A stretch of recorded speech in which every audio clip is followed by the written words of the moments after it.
Living Local Carolina with Katie Turner. Local trends, shopping, dining, and more. This is Living Local Carolina. On today's segment, I'm honored to be joined by Doug Lineberry and Jim Gillum, partners at Burr Foreman LLP. Whether he's assisting clients with the protection of intellectual property through patent, trademark, or copyright prosecution, or intellectual property litigation, Doug Lineberry focuses on building relationships founded on trust and constant communication. Doug successfully prosecutes patents, applications for mechanical, medical, and chemical technologies. He helps clients with establishing and protecting trademark portfolios, guarding against improper third-party use, and conducting enforcement actions. He advises his clients on all matters involving intellectual property, trade secrets, branding and marketing issues, and contractual and other business matters. Doug also works with mid-level companies within the biotech industry. This gives him the opportunity to use his broad connections to help bring their inventions to market safely while protecting their intellectual property every step of the way. Doug was listed in the Best Lawyers in America Litigation Intellectual Property since 2020, the Greenville Business Magazine, Legal Elite of the Upstate 2018 and 2020, and Intellectual Property and Innovation 2021, and Managing Intellectual Property Magazine, IP Star 2015 and 2016. Jim Gillum is an equity partner at Burr Foreman. Jim practices in litigation and in employment law. Jim provides advice to employers about how to handle the vast array of issues that can arise with employees. Jim also represents clients in court and has successfully tried cases in federal and state court, and he has successfully argued cases before our state's Court of Appeals and Supreme Court. Jim has worked at Burr Foreman for 13 years. Before working for Burr Foreman, Jim served as a law clerk to Kay Hearn on the South Carolina Supreme Court. Jim has received numerous honors, including the following: Rising Star by Super Lawyers, Ones to Watch in Labor and Employment Law by the Best Lawyers in America, Preempt Designation by Martindale-Hubbell, identified as up-and-coming in the field of labor and employment by Chambers USA, part of the Legal Elite as recognized by the Greenville Business Magazine. Well, Jim and Doug, thank you so much for joining me. And as we just heard, you both have such impressive resumes. What initially got you all interested in the legal profession? Being able to pay my bills, I think, would have been the first thing. Yeah. I've always been a talker. I don't know if that's the same for Jim, but by third grade, I was like, I'm going to become an attorney. Yeah. And that's just always kind of been the path. But I'm a weird one because I'm a biology, chemistry double major. Okay. So I'm kind of a unique one. Yeah. Jim? Yeah, so for me, I wasn't one of those kids who always knew what he was going to be. Yeah. And that was fine with everybody until I was in college. And then people were like, Right. well, you know, you need to figure it out. Yeah. And what I really thought about, not just do I want to be a lawyer or whatever the profession is, I thought about, you know, what does a lawyer do? Yeah. And what I learned is, well, you know, like Doug said, a lot of what a lawyer does is talk. Right. But, you know, our profession's kind of shifted where it's a lot more focused on writing as well. So Yeah. For those reasons, I was drawn to the legal profession. And I think for most people, you know, who are attracted to our profession, they're also interested in helping people. Yeah. So those three things, that's why I wanted to be a lawyer. For sure. And as you were mentioning, you know, what does a lawyer do? I think a lot of people at home maybe even have the misconception of like what a lawyer is, in the sense that, you know, you think maybe there's only one kind of lawyer. And both of you are different in different kind of fields within the legal profession. Will you, I guess, briefly kind of say what field you're in, and then what drew you to that specific part of a legal profession? Sure. I'm an intellectual property attorney, trademarks, patents, copyrights. I was a litigator, and like Jim, I was an employment attorney at one point. Yeah. Liked it, did a lot of trial work, but the more I found myself interacting with businesses, the more I'm like, hey, I like this aspect of it. Right. I like to know, hey, how do we go out? How do we approach clients? How does our message get out? Yeah. And that was just kind of a natural transition, because that's all really patents and trademarks are, Right. is the message of a company out to the consumers. Yeah. And what about you, Jim? Yeah, so for me, I always knew that I wanted to go to court. Yeah. And I wanted to, you know, go and try cases and argue cases on appeal. So that was something that I knew I wanted to do once I decided I wanted to be a lawyer. But in terms of being drawn towards employment law, that wasn't a plan. I just so happened to work for the attorney I started working for, who you've had on the show before, Henrietta Golding. Yeah. She was a practitioner in employment law, so I learned that area of the law from her. Yeah. And after learning it from her, I became really interested in it. Wonderful. And I know you mentioned that, you know, in being a lawyer, you get to help a lot of people, and that's what draws a lot of people to law. What would you guys say is the most kind of rewarding part about being a lawyer?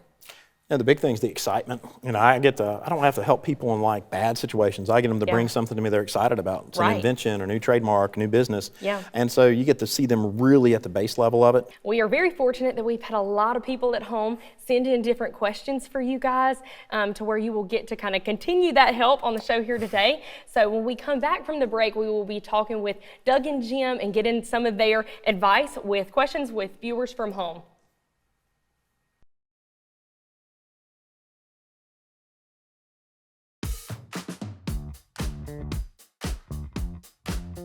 Welcome back to the Living Local Carolina Financial Friday Community Panel. I am joined today with esteemed attorneys Doug Lineberry and Jim Gillum, and they are here to kind of answer some questions that you all may have. And, Doug, we'll start with you. We were talking a little bit before the break about the different kinds of law that you each practice. Will you give the viewers at home a little bit more of an explanation about what you do and the scope of cases that you work on a day-to-day? Sure. What I do is I try to help clients manage the branding and marketing. Yeah. We do that via their patent work, their inventions. We do that via their trademarks. That's essentially the messages to their consumers. I help folks register those, I help them protect them, I help them prosecute them. Also help them defend them. One bad thing that we see a lot is, sometimes imitation is the sincerest form of flattery, but if it's done without permission, it's called infringement. Right. And you don't want that done. Your company wants to control the message themselves. Yeah. If they don't control that message, you understandably have the tendency to lose the message. Yeah. We don't want that to happen. We want it to be a concerted effort. We want it to really be unified. Yeah. And that's literally what I do day to day. My cases can assist from essentially laying the groundwork to protect these, but also the ability to go after other third parties and prevent them from using it or telling them to cease and desist work that they've already started on. Well, and that's great, and it's so important, and Carolina Trust is so lucky to have you as a friend of the credit union and kind of assist us in, different things of that matter. And before today's segment, we actually opened up a page on Facebook to where people could send in different questions to you guys. We included your bio so that they would know all of the scope of the different things that we were going to talk about today. So, Doug, I do have a couple of questions from you. Our first question is from Tyler. What are some of the major benefits of trademark registration? Tyler, that's an awesome question. Having a federal trademark gives you the ability to expand. It also fends off other marks. If you file a mark today, August 7th, and your mark's filed this afternoon, guess what? If somebody comes in tomorrow with a confusingly similar mark, it's going to be blocked. You don't have to take any action. The application will do that by itself. Again, it gives you the ability to expand. You may start in South Carolina today. You may be in North Carolina and Georgia in 3 weeks. Right. With a federal trademark, you've got the ability to have that footprint already in place. If there are confusingly similar marks there, you've got the ability to fishbowl them. You prevent them from expanding.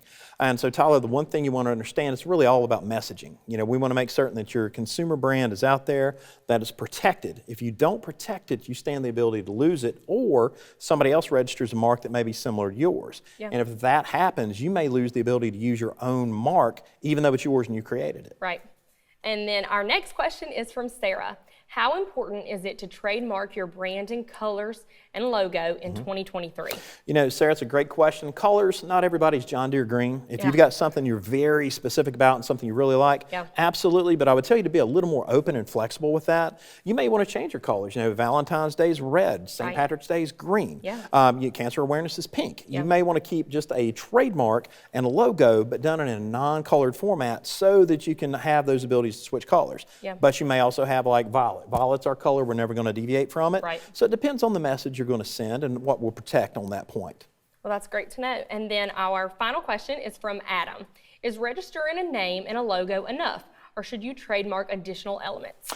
Adam, fantastic question. Look at McDonald's. Great example of it. We all know what a Big Mac is. Guess what? That's the most popular hamburger. That's their message. They don't want anybody else to be a Big Mac. They don't want anybody else to have chicken McNuggets. That's how they do their branding on this. And so I will tell you this, Adam, if you want to protect that, you've got to file for it. File for the original. Now you're asking, hey, should I file for additionals? Sure. If you've got a logo, just do it for Nike. If you've got particular product names, there are very high sellers. I'm not saying trademark everything, and I know it's weird, an attorney saying, hey, don't use me for everything, but you don't have to trademark everything. You can use a TM on it until you're ready to say, hey, this is a valuable element to the company that we don't want third parties to be able to encroach upon. Yeah, and that's such a great point. And I know so many business owners that are, tuning in today that are hearing these different elements that you were talking about. It's so important to know that it isn't just your name and it isn't just your logo or your brand colors, that each brand has things that are specific to them that they want to make sure are protected. Absolutely. And I think that's, really kind of encompasses a lot of what we talk about. And Carolina Trust, is super big on our brand and things that are important to us, is to make sure that if you are a business owner and you are looking to make sure that your business is protected, that you reach out to different legal advice to kind of help your business. And when we come back from the break, we will be talking with Jim a little bit about his specialty and answering some of the questions from viewers at home that they have for Jim.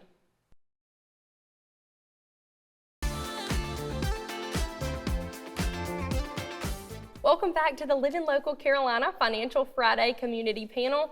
We are here this month with Love Our Lawyers and questions all about our lawyers. We are joined today with Doug and Jim, who have been here to give us a little bit of legal guidance and answer some questions with us before the break. Before the break, Doug, we were talking with you and all about trademarks and answering questions.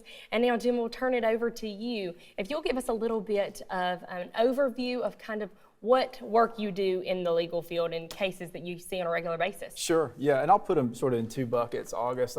So, the first bucket is go to court, do active litigation. And I represent typically, in the employment side, employers on those matters. So anytime there's a case that actually goes to court, I'll represent the employer. If a former employee or a current employee brings a lawsuit against them, I also represent companies as it relates to their competitors as well. And issues that sort of intersect with what Doug does to talk about trade secret or confidentiality or confidential information, And also, the litigation is just more broad than just employment law. So I do litigation in terms of going to court with things that are just not employment law. But another aspect of what I do in an employment law setting is not involving going to court, but just in what I would call advice and counsel. So I get to talk with the companies that I represent on a pretty frequent basis about problems that arise, and just to help them navigate those problems. And there's a wide variety of issues that come up. I'm sure, and that's great for any business to know that they kind of have someone to ask just day-to-day questions like, is this something that I should be concerned about? Well, and for me, it's nice for people to come to me before there's a problem. I think a lot of times with doctors or lawyers, people wait until they're sick or really sick to go to the doctor. And there's only so much you can do then. And the same is true for a lawyer. I mean, if you can come to us on the front end, there's a lot of things that we can do to protect you, to make sure that you don't have to go deal with litigation and go to court, because that's obviously expensive, and there's a lot of emotion that goes into that as well. For sure. And we also had viewers at home submit some different questions that we have for you, Jim. So our first question is from Byron. He said, when is the best time for a company to hire a lawyer for business structure and work on building trust and foreign trust? I think that's a great question. It's one I get a lot. I don't know that there is a bright line rule hey, this is the date when you should consult a lawyer if you're thinking about or starting a new business. But what I would tell people is to say, there's no free passes out there. To the extent you're going to start a business, then the law is going to expect you to know what the law is, right? And you can't use ignorance as an excuse. You can't say, well, I didn't know that. Just think if you're, driving down the road in your car and a policeman pulls you over for speeding, you can't say, well, I didn't know the speed limit. You're presumed to know the law. So what I would tell people, especially with employees, right? So everybody's going to hire workers. So, you need to know what the laws are as it pertains to hiring workers before you do that. Because if not, you're going to create a problem.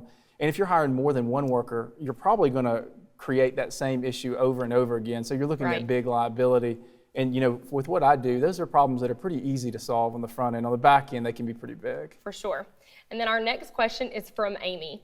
What is the biggest problem new business owners face with legal issues, and what protection efforts do you recommend they put in place? That's a good question. It's a hard one to answer.